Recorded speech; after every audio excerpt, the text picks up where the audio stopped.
بادشاہ نے گدھوں کو ایک قطار میں چلتا دیکھا تو کمہار سے پوچھا، تم انہیں کیسے سیدھا رکھتے ہو؟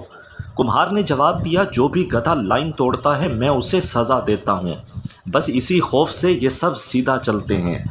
بادشاہ نے کہا، کیا تم ملک میں امن قائم کر سکتے ہو؟ کمہار نے حامی بھر لی۔ بادشاہ نے اسے منصب عطا کر دیا۔ پہلے ہی دن کمہار کے سامنے ایک چوری کا مقدمہ لایا گیا۔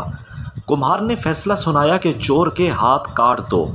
جلاد نے وزیر کی طرف دیکھا اور کمہار کے کان میں بولا، جناب یہ وزیر صاحب کا خاص آدمی ہے۔ کمہار نے دوبارہ کہا، چور کے ہاتھ کاٹ دو۔ اس کے بعد خود وزیر نے کمہار کے کان میں سرگوشی کی کہ جناب تھوڑا خیال کریں، یہ اپنا خاص آدمی ہے۔